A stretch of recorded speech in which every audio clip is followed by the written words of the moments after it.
Hello everyone, this is Sameer. Welcome back to my channel. तो आज मैं आपको लेके चलता हूँ अपनी प्लेलिस्ट जो कि है बेसिक्स ऑफ स्टॉक मार्केट, उसकी थर्ड वीडियो की ओर, जिसका नाम है how to select your stock by doing technical analysis. इसमें मैं आपको टेक्निकल एनालिसिस करना सिखाऊंगा सिर्फ 2 मिनट में। इससे पहले वाली वीडियो में मैंने आपको स्टॉक सिलेक्शन करना बताया था कि आप स्टॉक कैसे सिलेक्ट कर सकते हैं बाइंग के लिए। अगर आप वो वीडियो देख के इस वीडियो को देखेंगे तो आपके सिलेक्शन और अच्छे से हो पाएगा स्टॉक का। तो ऐसे तो टेक्निकल एनालिसिस बहुत बड़ा सब्जेक्ट है, इसको एक्सप्लेन करना बहुत मुश्किल है वीडियोस के थ्रू, बट आज मैं एक टेक्निकल एनालिसिस का एक टॉपिक समझाऊंगा जो कि बहुत इंपॉर्टेंट टॉपिक है, मूविंग एवरेज। तो बेसिकली मूविंग एवरेज होता क्या है? मूविंग एवरेज होता है किसी भी चीज़ का एवरेज। सपोज कीजिए मैं 20 मूविंग एवरेज यूज़ कर रहा हूँ, 5 मिनट्स का मेरा चार्ट है, तो पिछले 5 मिनट की 20 कैंडल का एवरेज यानी 5 इंटू 20 मिनट्स यानी 100 मिनट्स का एवरेज। अगर सपोज करो मैं 200 मूविंग एवरेज यूज़ कर रहा हूँ और मेरा चार्ट है 10 मिनट्स का, तो पिछले 10 मिनट की 200 कैंडल का एवरेज यानी 200 इंटू 10 यानी 2000 मिनट्स का एवरेज। तो ये एक सिंपल टर्म में मूविंग एवरेज होता है। तो इसके थ्रू हम स्टॉक कैसे सिलेक्ट और इग्नोर करते हैं, अपन इसको सिर्फ और सिर्फ बाइंग के लिए यूज़ करेंगे, सेलिंग के लिए यूज़ नहीं करेंगे। तो मैं आपको ये चीज़ समझाऊंगा स्क्रीन पे। तो चलते हैं स्क्रीन की ओर। तो गाइज़, ये मेरा जेरोदा का अकाउंट है, इसमें मैं आपको मूविंग एवरेज यूज़ करके बताऊंगा। कोई भी हम स्टॉक सेलेक्ट करेंगे और उस पर मूविंग एवरेज अप्लाई करेंगे और देखेंगे ये स्टॉक ख़रीदने लायक है या नहीं है, इसे इग्नोर करना चाहिए या फिर। तो उससे पहले मैं कोई भी स्टॉक सेलेक्ट करता हूँ, जैसे सपोज़ करो ये इंडिया बुल रियल इस्टेट है, इसको मैंने सेलेक्ट किया। अब यहाँ पे ये सिंपल चार्ट है, कुछ भी इसमें इंडिकेटर वगैरह यूज़ नहीं है। तो उस मूविंग एवरेज हम इसमें लगाएं कैसे? ये स्टडीज़ में हम जाएंगे, इधर इसमें हम लिखेंगे मूविंग एवरेज। मूविंग एवरेज पे हमने क्लिक किया, ये मूविंग एवरेज की सेटिंग खुल के आ गई। अब इसकी सेटिंग मैं आपको समझाता हूँ। इसमें 50 की जगह आपको करना है 20, क्योंकि अपन 20 और 200 का मूविंग एवरेज यूज़ करेंगे। क्लोज ही रहने देना है इसको। टाइप में आपको इसको एक्सपोनेंशियल करना है, ठीक है। एंड मूविंग एवरेज का कलर आप कुछ भी कर सकते हैं, मैं ग्रीन करूँगा, मैं 20 का ग्रीन यूज़ करता हूँ तो मैं ग्रीन करूँगा। और बाकी इसमें आपको कुछ भी नहीं छेड़ना है और इसको डन कर देना है। तो ये आपका 20 का मूविंग एवरेज खुल के आ गया है, ठीक है। अब हम करेंगे 200 का मूविंग एवरेज ऐड। वापस हम जाएंगे, मूविंग एवरेज लिखेंगे यहाँ पे जैसे लिखा हुआ है और मूविंग एवरेज पे क्लिक करेंगे। 50 की जगह लिखेंगे 200 और क्लोज ही रहने देंगे। इसको भी हम एक्सपोनेंशियल कर देंगे और 200 का कलर मैं ब्लू कर दूंगा। आप कोई भी कलर ले सकते हैं, मैं ब्लू यूज़ करता हूँ तो मैं ब्लू करूँगा और इसको थोड़ा डार्क कर देता हूँ मैं, ठीक है। अब ये मूविंग एवरेज हमारे ऐड हो गए हैं, ठीक है। अगर आपको मूविंग एवरेज ऐड करना नहीं आया है तो एक बार आप वापस इस वीडियो को देख लें तो आपको अच्छे से समझ आ जाएगा। तो ये मूविंग एवरेज अब आपको क्या बता रहा है? मैंने मूविंग एवरेज आपको ऑलरेडी बता चुका हूँ। मूविंग एवरेज बताता है। अब मेरा चार्ट खुला है 1 डे टाइम फ्रेम पे, ठीक है। तो ये 200 मूविंग एवरेज पता हूँ क्या बता रहा है? पिछले 20 दिनों का एवरेज, पिछले 20 दिनों का एवरेज आ रहा है 144 रुपये 60 पैसे। और 200 मूविंग एवरेज बता रहा है पिछले 200 दिनों का एवरेज, मतलब पिछले 200 दिनों में जितना चार्ट चला है और डिवाइडेड बाय 200, वो एक एवरेज बता रहा है जो आ रहा है 111। तो हम इसके थ्रू बाइंग और सेलिंग कैसे करेंगे?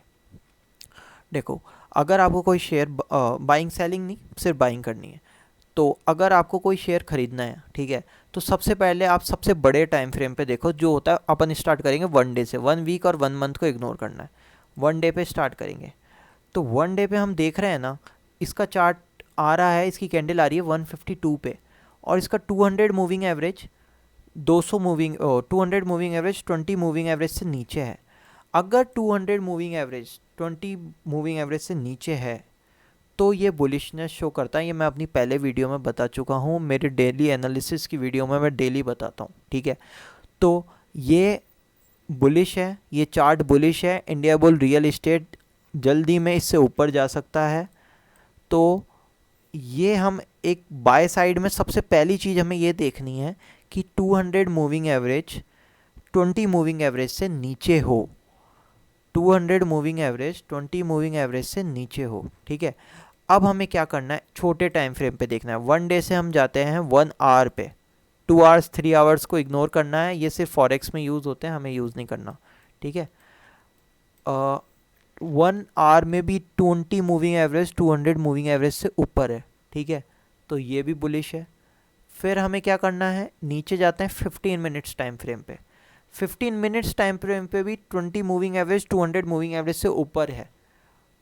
अब 15 से नीचे हमें नहीं देखना है, तो ये तीनों हमारे इसने मूविंग एवरेज में टाइम फ्रेम में तीनों बार ये ऊपर है, तो ये बुलिश है, ये चार्ट बुलिश है, इस पे हम बाय एंट्री ले सकते हैं।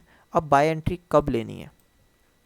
बाय एंट्री आपको जब लेनी है जैसे आप कल मार्केट खुलता है, तो अगर मूविंग एवरेज अगर अपनी कैंडल मूविंग एवरेज को टच करती है 20 मूविंग एवरेज को, तो वो बाउंस करेगी। आपको इस एंट्री पे, इस जगह पे आपको एंट्री लेनी है।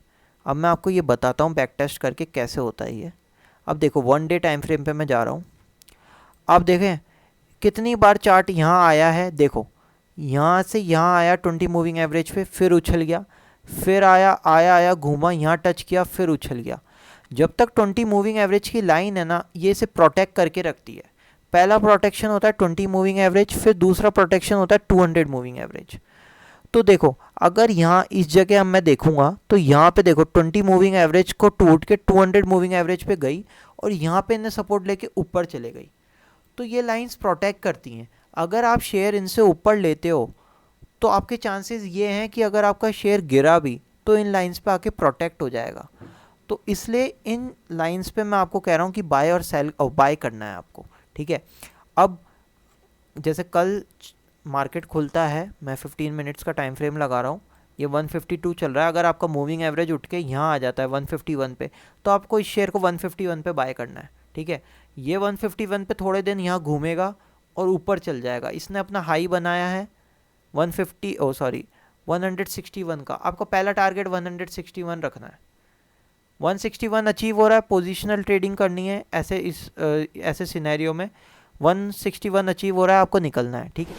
तो आपने देखा होगा मूविंग एवरेज क्या होता है और इनकी पावर। मूविंग एवरेज एक ऐसा सब्जेक्ट है जो एक वीडियो के थ्रू कवर नहीं हो सकता। इसके लिए मुझे और वीडियोस बनानी पड़ेगी जो मैं बनाऊंगा। उनमें मैं ये बात करूंगा जब मूविंग एवरेज का क्रॉसओवर हो रहा हो, कभी 200 मूविंग एवरेज 20 के ऊपर हो या फिर प्राइस उन दोनों के बीच में हो, तो उन सिनेरियो में हमें क्या करना है। तो अभी के लिए आप जो मैंने सिखाया उसके थ्रू आप स्टॉक बाय कर सकते हैं। जो क्राइटेरिया मैंने सेकंड वीडियो में बताए थे उसको ध्यान में रखते हुए इसको आप देखेंगे, आपका टेक्निकल एनालिसिस भी हो गया और स्टॉक का अच्छा सिलेक्शन भी हो जाएगा। ऐसे तो टेक्निकल एनालिसिस एक बहुत बड़ा सब्जेक्ट है, बट इस पूरे सब्जेक्ट को कोई अपनी ट्रेडिंग स्टाइल में यूज नहीं करता है। जिसको कोई चीज सूट करती है वो उसे यूज करता है। जैसे मैं RSI और मूविंग एवरेज यूज करता हूँ, आप लोगों में से कोई Bollinger band, MACD, super trend ये सब यूज करते होंगे। तो मैं हर एक इंडिकेटर पर वीडियो जरूर लाऊंगा, मैं ये बताऊंगा उसे मैं कैसे यूज करता हूँ। तो आई होप आपको इस वीडियो से कुछ नॉलेज मिली है, एंड मिली है तो अगर आप इसे लाइक करें एंड चैनल को मेरे सब्सक्राइब कर सकते हैं। एंड कोई भी आपकी क्वेरी हो कमेंट्स में आप मुझे बताएं, किसी टॉपिक पे वीडियो चाहिए हो तो मैं ज़रूर बताऊंगा। So thank you, thanks for watching.